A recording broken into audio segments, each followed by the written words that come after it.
Hey there, it's Johnberry555 and welcome to my full review of The Mandalorian Chapter 3. So this is the 7th episode of Season 3 and it's entitled The Spies. So this was another phenomenal episode. Like I mentioned in my spoiler-free review, it was jam-packed full of action, adventure, and it was just one plot beat right after another. But before we go too far in, let's talk about the title, The Spies. Well, the opening sequence we have that Imperial, who's in the Amnesty program, well, confirms that she's a spy from Moff Gideon. But it's Spies Pro, not the spy, the Spies.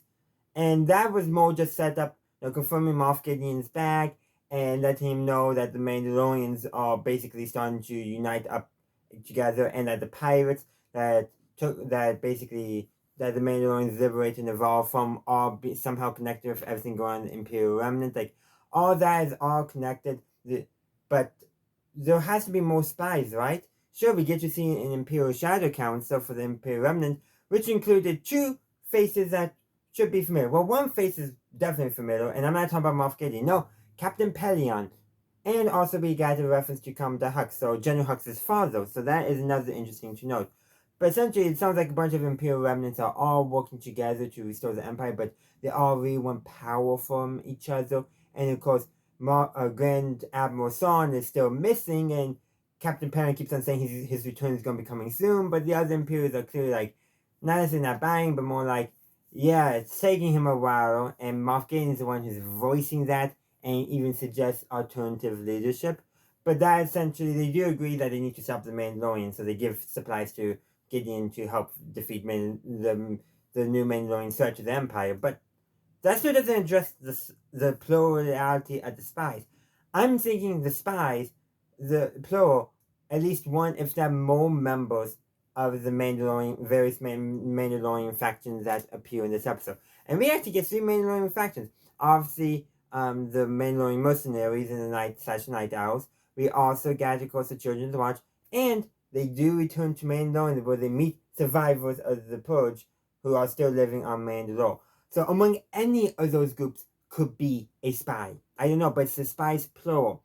And I have a feeling next episode will be addressing that. But that's one to note. It's the spies plural. And the Mandalorian mission to retake Mandalore and reclaim the Great Forge goes terribly. No, okay, some good stuff. They successfully land on the planet. They come across survivors, and they decide to bring up some of them up to the Mandalorian fleet in orbit to get medical attention. That's all good. But the Armor goes with them. She does not go with them. That's kind of suspicious. But then again, if you go back to when they evacuated Navarro, she did fight against the Empire Zero, so what gives? Is it somebody else? I'm pretty sure, I'm going to say it's safe to say it's not Din, it's not Grogu, it's not Paz Vizsla, and it's not bo-katan. Why? Well, obviously it's not going to be our main characters, and it can't be Paz because, yeah, he gave probably one of the most sincere "this is the way." So, as I said, doesn't go well. They're ambushed by Imperial troopers, and these are not regular stormtroopers. They're wearing Mandalorian Beskar armor. So basically, like the Imperial super commandos. So these could be Mandalorians who side with the Empire, or just regular recruits of the Empire. But yeah, but essentially they pin them down. Axe actually goes to get help. So what gives there? He doesn't bring help, but maybe he will in the next episode. But again, we won't know. So who's the spy? Is still up in there, or spy is plural. So it's very possible there's more than one spy among more than one faction of Mandalorians, because the Empire wants to keep the Mandalorians divided. Because the Empire sees the Mandalorians as a threat for them. But getting back onto track, they eventually do find they were ambushed out at the Great Forge, and eventually they go through the tunnels and caves, and they find the Imperial base with those divided into two groups. A smaller group of Din and four others who are nameless, and they don't make it. Din gets captured, and then Moff, part of his plan, because he thinks the weakness of the Dark Trooper project was lack of him. Literally, that is literally what he thinks. He says that out loud. While Dr. Pershing confirms there was a human pilot that was the weakness, but it's in Gideon's eyes, he wants to combine Mandalorian, Jedi, Imperial, the clones all together to create a super soldier for the Empire, likely modeled off of him, obviously. It seems very much in his ego. But Bo-Katan does not, give up the Darksaber, and she cuts a hole for them to rescue, while Paz holds off those Imperial troopers wearing Beskar armor. Which also, by the way, that confirms that those were the ones who rescued Moff Gideon from the Empire, from the Republic. But the Republic might still think it could be the Mandalorians. But I have a feeling that New Republic officer, he's smarter than that. He's not. He's gonna say, that's weird, and he's gonna investigate. Higher ups in the Republic, who knows? But him, yeah, he's gonna be more careful about his investigation. But getting back on track, because I keep on getting off track, is so Paz sacrifices himself to hold off. He sacrifices himself so hard, his gun barrel for his heavy blaster overheats. It stops working, and he defeats the remaining Imperial troopers in hand-to-hand combat. Pretty good. And then the Praetorian Guards show up. I did mention this earlier. That was 3 Praetorian Guards were distinctly mentioned in the opening sequence with the Imperial Shadow Council as reinforcements for Gideon, and they take out Paz easily. He struggles. He puts up a fight, but they take him out. And what that's showing us is a couple things. One, we had Paz just hold off basically entire Imperial platoon, it seems like, and then he's taken out. He's shown to be this tough fighter. He's able to, even if his blasters not working, he can still hold his own in hand-to-hand combat. But these Praetorian Guards are, this was to show us how dangerous they are. This guy who just defeated a bunch of Imperials barely stood a chance. He did give it his best, but he barely stood a chance. And speaking of Praetorian Guards, that was who was protecting Snoke in The Last Jedi. Kind of interesting. And then I believe we also saw them again on Exegol in The Rise of Skywalker. All this is connected. You know, there's probably multiple layers of Imperials infighting. Some who are aware of Palpatine's plan, some who aren't. I have a feeling Hux is aware of what's going on with Palpatine, while Pelian's aware of what's going on with Thrawn, and those two factions only know what's going on because of the Imperial Shadow Council. I'm just saying, there's a lot of probably Imperial infighting that's been revealed in this episode. But that's neither here or there. Actually, it is, because there is a connection, and showing that the foundations for the First Order are still being laid. We gotta see how this all develops, but that's just the plot summary, all the interesting stuff.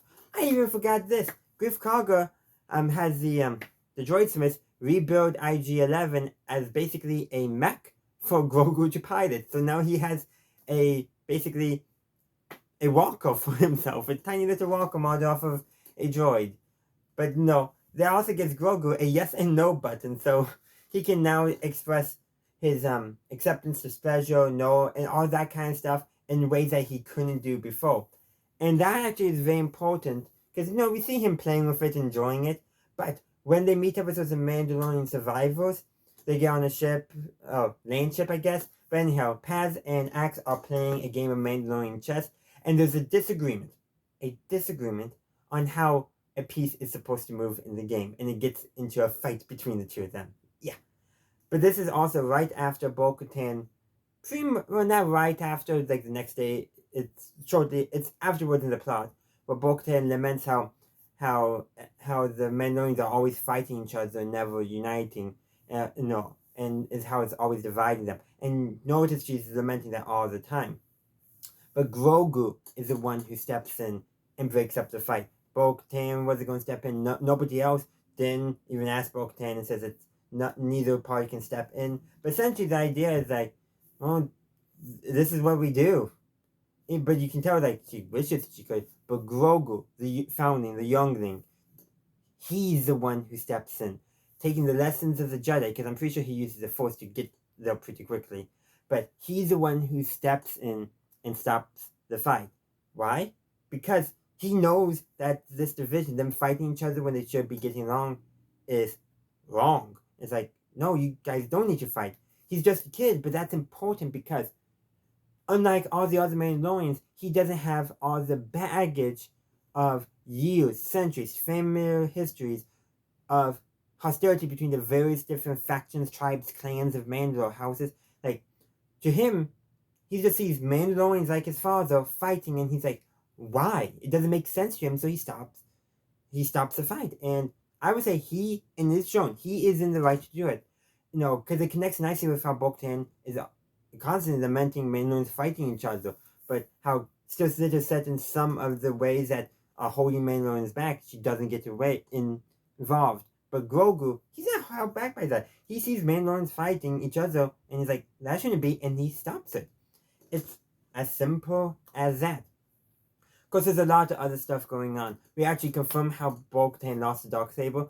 She surrenders it to Moff Gideon, hoping he would spare Mandalore. Ends up he doesn't. He lies, and Bo-Katan, no, basically thinks to herself she was a fool for that. You can tell that's how she's thinking, but it does help explain how I've been saying she's been in depression over everything that's happened to Mandalore. There's even reflection on how she even does actually reflect on how when she was younger, she was part of the problem that kept Mandalorians divided. And I think this is probably the biggest takeaway from the episode. Among Mandalorian society, probably other societies as well, but specifically for some Mandalorians, these divisions between various subgroups is pointless. It divides them. It prevents them from actually facing threats like the Empire united. They can't stand up to the Empire together. And the Empire wants Mandalorians divided. They recognize that Mandalore and the Mandalorians are a threat to their power and eventual reconquest of the galaxy. They know that. That's why when Moff Gideon says, Mandalorians, they seem to be reuniting. I need some supplies. Come give me some supplies. They actually do it. Because while they all have probably their own designs on power within the Imperial Remnant, they all recognize the Mandalore as a threat to them. So they'll bicker, but they even among their division, they recognize that this group uniting will threaten their unity, or more likely their chance to seize power, because the Empire, you can tell they don't have any loyalty. Each of the Imperials in the Shadow Council, none of them have uniforms anymore. Pelion looks the one who has the most traditional uniform, but Moff Gideon has his own. They all have special either uniforms or flares to their uniforms, just kind of showing that they're not truly united. They're not a united Imperial faction. And of course, with the Empire, their unity is different than, say, the unity of the Mandalorians or other cultures. For the Empire, it's unity through force and fear. Mandalorians, it's unity through culture and values. That's the difference between them. And I think that difference of why Mandalorians can unite when they do is so threatening to the Empire, because the Empire knows if the Mandalorians truly united and stopped fighting each other over petty differences, they would be the most dangerous force in the galaxy. We saw that actually in Legends a lot, where Mandalorians, when they fought together, were unstoppable. But anyone who saw a threat in the Mandalorians just had to divide them. And yeah, like literally, in Legends with the Sith purposely divided the Mandalorians in the lead up to the Clone Wars, and got the Jedi and the Sith, Jedi and the Mandalorians to fight each other. Also to find somebody who they could clone, to create a clone army to take out the Jedi. Yeah, it's all connected with Palpatine's plan. But see how that is, like, that in Legends, the Empire or the Sith did recognize the threat of the Mandalorians, even though in the past, in like the Old Republic, they did somewhat work together. But then again, also, let's look in canon. The Empire kept on trying to find some Mandalorian to lead Mandalore who was loyal to them. But the Mandalorians who didn't support the Empire kept on rising up and taking that guy out. The Saxon clan mainly. So, of course, the Empire probably eventually decided, screw it, we're just going to destroy them. And they did, but they didn't totally. They missed the Death Watcher and the Watch who were on Concordia, and the other Mandalorians who were scattered about the galaxy. Those who escaped the planet, even those on the planet who survived. Like Mandalore was already inhospitable before the Purge. Probably the Mandalorians who survived on the planet, they probably had some practice already, I'm just saying. But that's kind of what's showing. It's showing the Empire sees their power, whether individually or as a group, being threatened by the unity of the Mandalorians, and are now taking steps to ensure that Mandalorians stay divided. And it also is nicely reflective of how anybody who tries to keep power uses the concept of divide and conquer. Back during the imperial and colonial periods of world history, European colonizers, but other colonizers who didn't have to be Europeans, could have been Americans, Japanese, Chinese. It doesn't matter whatever period in time. People who were looking to conquer used the divide and conquer. Look at the messed up borders in many parts of Africa. That's a legacy of imperial colonialism, where they purposely divided lines and put certain tribes in power in certain areas and other tribes to keep control, so they didn't have to use as much resources. They divided and conquered. But it doesn't matter, in all world history, there's always somebody using division to take control of a certain area. And we do see this in Star Wars. Why do you think Palpatine orchestrated basically what amounted to a civil war among the galaxy in the Rise of the Empire? It was to divide them, and then he could use reuniting the galaxy as an excuse for taking power. You see this time and time again in Star Wars, in real life, where a faction looking to seize power divides the inhabitants of whatever planet, society, sect, doesn't matter, or culture. The people that could be a threat, they work to divide. That's why in Star Wars, the Rebel Alliance actually being an alliance of rebel cells was so dangerous to the Empire. A single cell here or there, they could take out, but there was, we see this in Rebels, we see this in the original trilogy, where these rebels seem to be getting help from other rebels. That's dangerous. Like, the idea of rebels helping each other was seen as dangerous to the Empire because it wasn't them being divided anymore. In some ways, Saul was good to the Empire because he was one rebel faction that couldn't get along with the rest of the rebels. But by taking him out, they inadvertently united his survivors with the rest of the Rebel Alliance. But time and time again, we have seen this in Star Wars, and the Empire is doing this once again to the Mandalorians. And will it succeed? Will it not? I don't know, but I have a suspicion. We're going to find out in the next episode. But in the meantime, thanks for watching. I do hope you enjoyed this review. If you did, please be sure to give it a like, upvote, and share. Also, let me know what did you think of the Spies in the comment section down below. But in the meantime, thanks for watching. And as always, have a good day, a good night, wherever you are. May the Force be with you always.